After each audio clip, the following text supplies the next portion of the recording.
राधे राधे दोस्तों, मैं हूँ डॉली शर्मा की रसोई एंड दुनिया में आप सभी का बहुत बहुत स्वागत है। दोस्तों, सब प्रकार के दुखों का नाश करने वाले तथा सारी सृष्टि का पालना करने वाले श्री गणेश जी, ज्ञान की दाता श्री सरस्वती जी के चरण कमलों में नमस्कार करते हुए भगवान की श्रद्धा और भक्ति रस में डूबे हुए कार्तिक मास के महत्व का मैं 11वां अध्याय आपको सुनाने जा रही हूँ। बोलिए विष्णु भगवान की जय, शालिग्राम भगवान तुलसी माता की जय।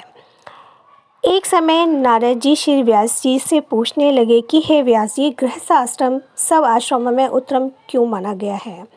तब व्यास जी ने कहा, जैसे सब नदियाँ समुद्र में आश्रय पाती हैं और सब जीव माता का आश्रय पाकर ही जीवित रहते हैं।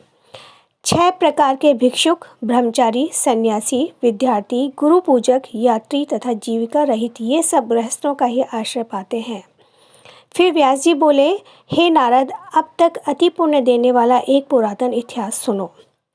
उत्तानपाद राजा का पुत्र उत्तम था, जो बड़ा बलवान और मदिरा पीने वाला था।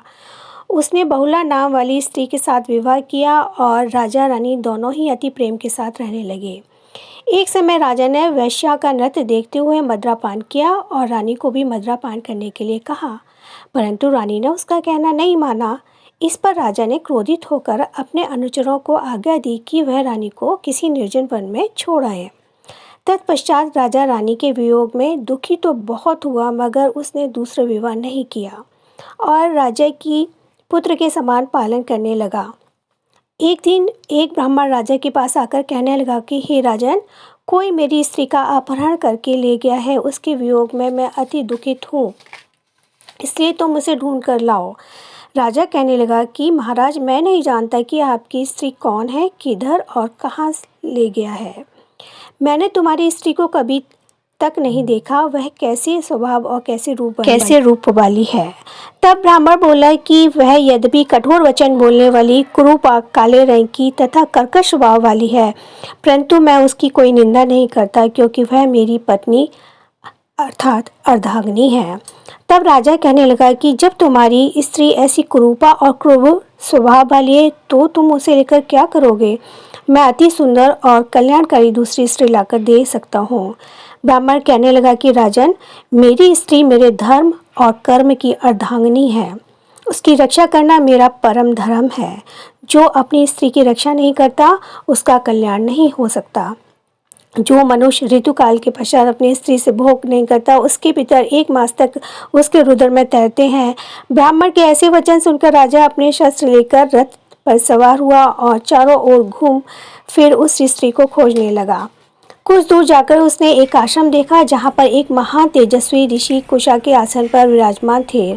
राजा को देखकर भी उस ऋषि ने राजा का कोई आदर सत्कार नहीं किया और बोला, मैं जानता हूँ तुम राजा उत्तानपाद के पुत्र हो, मगर तुम यहाँ की कारण से आए हो।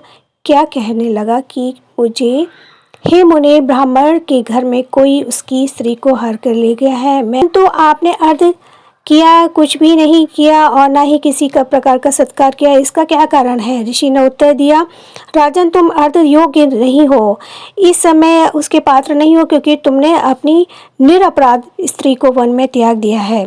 जहाँ स्त्री का धर्म है वह तन मन से अपने पति की सेवा करे तथा उसकी आज्ञा का पालन करे, वहाँ पुरुष का भी धर्म है कि वह अपनी स्त्री का यथाचित सम्मान करे। जिस घर में स्त्रियों का मान होता है, वहाँ पर देवताओं का वास होता है। जहाँ स्त्रियों का अनादर होता है, वहाँ कभी सुख शांति नहीं रहती।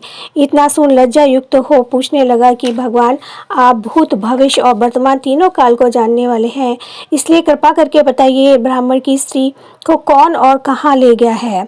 ऋषि कहने लगे कि राजन, अदिति का पुत्र बलाक नामक राक्षस उस ब्राह्मण की उत्तरावर्त वन में हरकर ले गया है। सो जाओ और उसको ढूंढकर प्रणाम कर संयोग कराओ। राजा ने मुनि को प्रणाम किया और मार्ग में पर जाकर उत्तरावर्त वन में गया। वहां जाकर देखा कि जैसा ब्राह्मण ने बताया था वैसे ही उसका रंग रूप देखकर राजा ने उसे पहचान लिया और कहा कि हे कल्याणकारी, तुम कौन हो, इस वन में कैसे आई हो। ब्राह्मणी बोली, मैं अति रात्र ब्राह्मण की पुत्री हूँ, अविलास पुत्र की स्त्री हूँ। मैं अपने घर में अकेली सो रही थी कि बलक नामक राक्षस मुझे हरकर यहाँ पर ले आया है।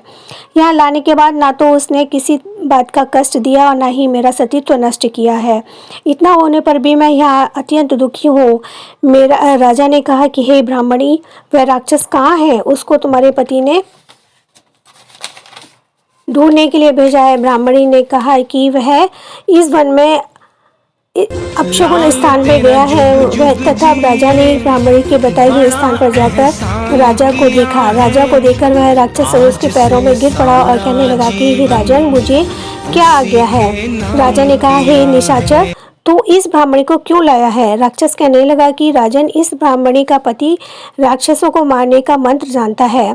अतः जब हम यंत्र का अन्न ग्रहण करने के लिए जाते हैं तो वह हमको वहाँ से भगा देता है, क्योंकि सब यज्ञों का वही आचार्य बनता है। इसी कारण उस ब्राह्मण को दुखी करने के लिए मैं उसकी स्त्री को हर लाया हूँ, क्योंकि बिना स्त्री के पुरुष कर्म का अधिकारी नहीं होता।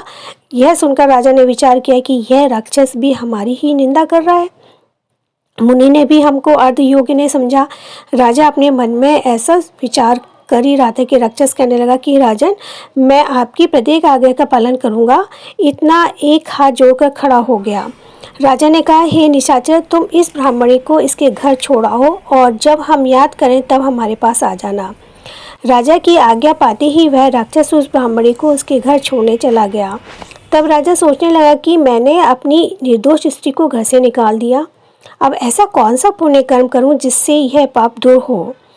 तब राजा पुनः उन्हीं मुनि के आश्रम गया और उनसे अपना कर्तव्य पूछा। मुनि ने कहा, राजन, तुम्हारी स्त्री को शतापात नाम की नाग ने वन में घूमते हुए देखा था, तो वह उसको पाताल ले गया। उस नाम की नंदा नाम वाली एक कन्या है, उसने अपने घर में उसको छिपा रखा है।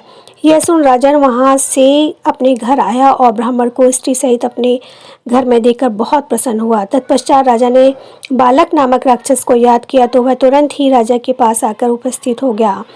बालक को देख राजा ने उसे पाताल लोक से अपनी स्त्री को लाने का आदेश दिया। उसके बाद वह राक्षस पाताल लोक गया और वहां से राजा की स्त्री लाकर उसको सौंप दी। तत्पश्चात राजा बड़े प्रेम से रहने लगा। इति 11वां अध्याय समाप्त। बोलो विष्णु भगवान की जय, शालिग्राम भगवान, तुलसी माता की जय। आज मैं आपको राई दामोदर की कहानी सुनाने जा रही हूँ, जो कार्तिक स्नान के करते समय सुनी जाती है। बोलिए श्री कृष्ण भगवान की जय। एक छोटी सी छोरी थी, कार्तिक नहाया करती थी। कार्तिक का महीना पूरा हुआ, सब बोली गंगा जी आवे, जमुना जी आवे, हरिद्वार जावे। एक जनी बोली, मैं तो राई दामोदर भगवान जमाऊंगी। वो कहने लगी, वो कैसे हो वह बोली, मोर मुकुट, गल बैजंती माला, हाथ पीताम्बर, ऐसे हैं राई दामोदर भगवान। हाँ ऐसे हैं। घर गई, भगवान की रसोई बनाई, मंदिर में आई, आओ मेरे भगवान जी मो। मंदिर में भगवान नहीं मिले। मंदिर से शहर गई, शहर से जंगल, जंगल से पहाड़ों पर चढ़ गई। सुबह से शाम हो गई। भगवान को पुकारते पुकारते भगवान सोचने लगे, है तो ऊपर से गिर के मरेगी, मेरे सिर हत्या लगेगी, इसको दर्शन देने पड़ेंगे।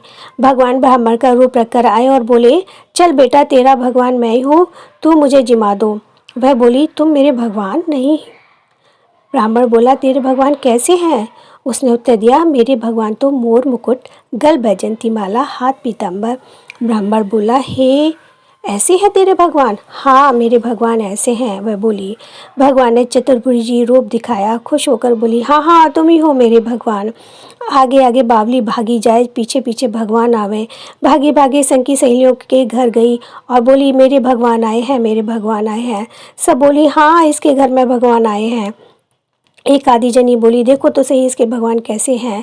जिसके भाग में भगवान के दर्शन थे उन्होंने आकर भगवान के दर्शन पाए। हे राई दामोदर भगवान, जैसे उस छोरी का दर्शन दिए ऐसी सबको देना। कहते सुनते हुंकार भरते सबके कल्याण करना। बोलिए श्याम सुंदर भगवान की जय, तुलसी माता की जय, शालिग्राम भगवान की जय, चटुकबंदा की जय। तुलसी महारानी नमो नमो, हर की पटरानी नमो नमो। कहाँ रहती तुलसी, कहाँ रहते राम, काहे के रवैये श्री शालिग्राम।